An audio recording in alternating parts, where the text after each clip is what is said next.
talk show podcast station.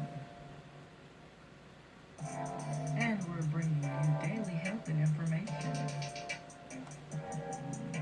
where daily health is viewed as an ever-changing reality. Welcome. This is Daily Health. All information and resources are based on the opinions of the host, unless otherwise noted. All information is intended to motivate, encourage, and inspire positive change and a healthier lifestyle. Now, this podcast contains some quotations, images, and excerpts from copyrighted material. These uses fall well within the copyright doctrine of fair use. Fair use refers to the right to reproduce, use, and share.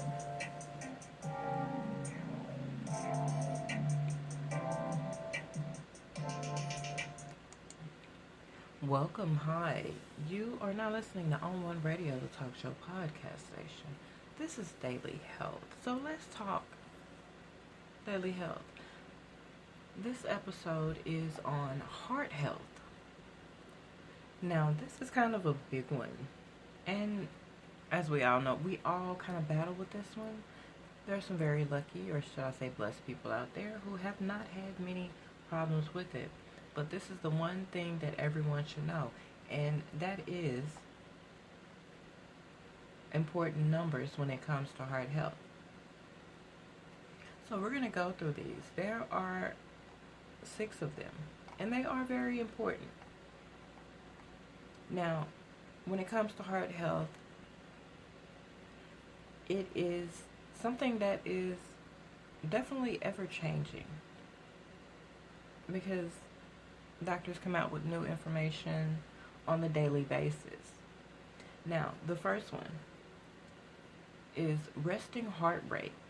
Now, a normal resting heart rate is between 60 and 100 beats per minute, with the ideal being between 50 to 70 beats per minute. Changes to the resting heart rate, as long as they are within the normal range, are likely of no concern. However, persistent heart rates greater than 100 or less than 50 may require further discussion with your healthcare provider. So that was number 1. That's one of the numbers you need to know. Number 2, LDL or bad cholesterol. Now, I've kind of struggled with this myself, so you guys have my support and backing on this, because I love cheese. I love things I like cheese on almost everything. And so I've struggled with this. But the normal cholesterol is less than 130, with less than 100 being optimal, and less than 70 being ideal. Knowing your family history of cholesterol problems can help your healthcare provider assess your risk of developing future conditions. So definitely talk to your doctor. Do not be afraid to ask questions. If you don't know something, ask. They are your doctor. Now, number 3, body mass index, or for short, BMI.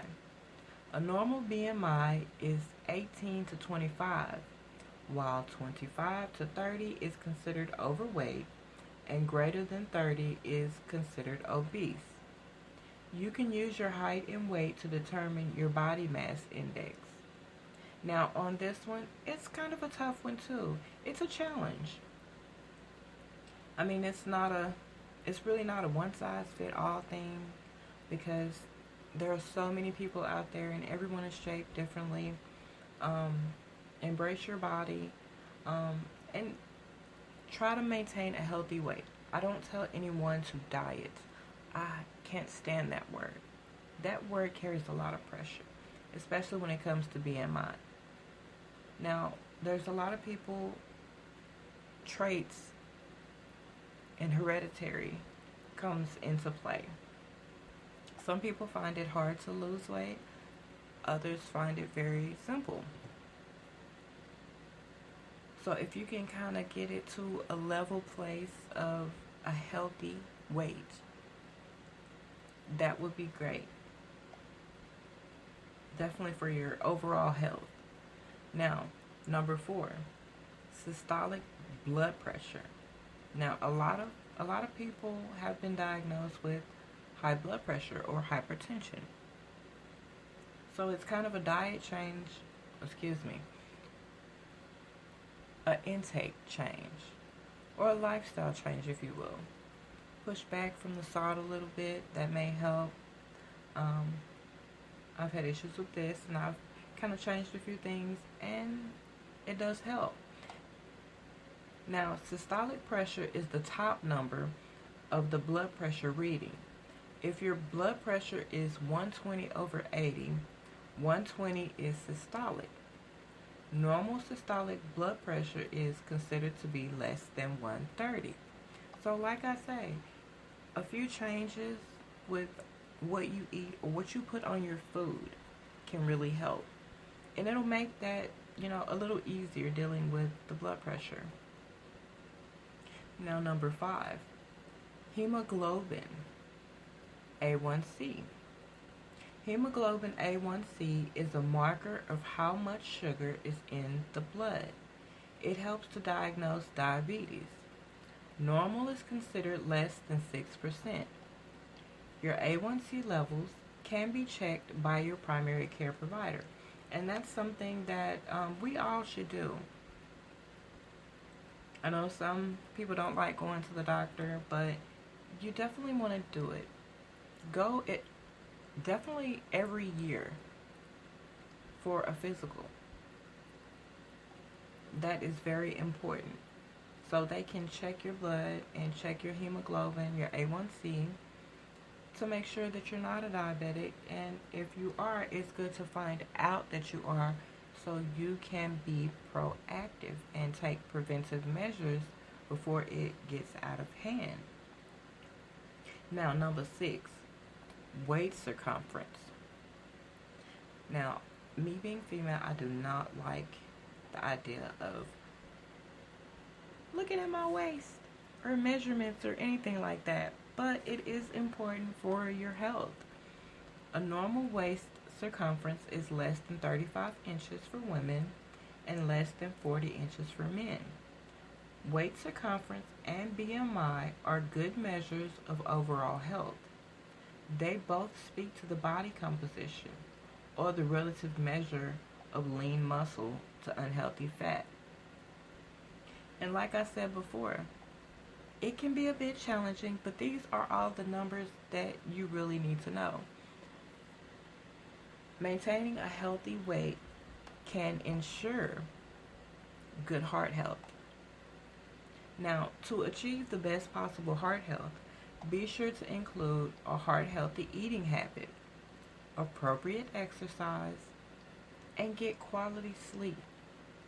These things deeply impact heart health in multiple ways. Good heart health is a key part of a healthy lifestyle.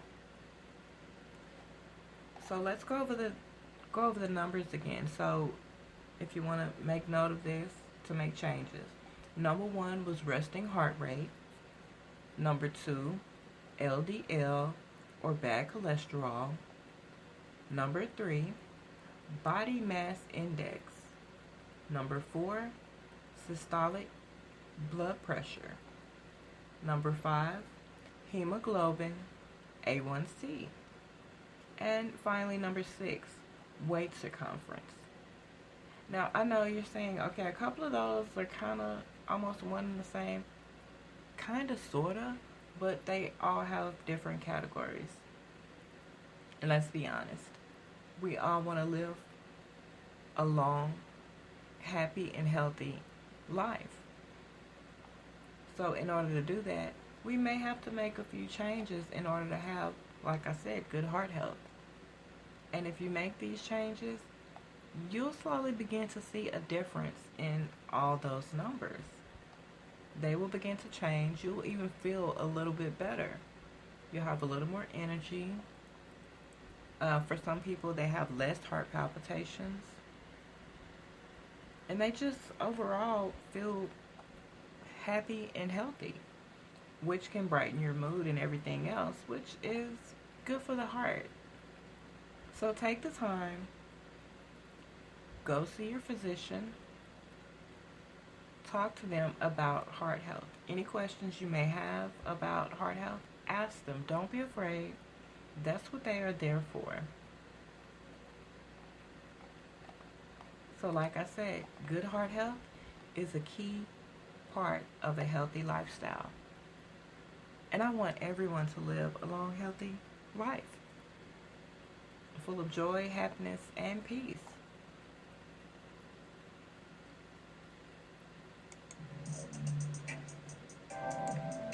You have been listening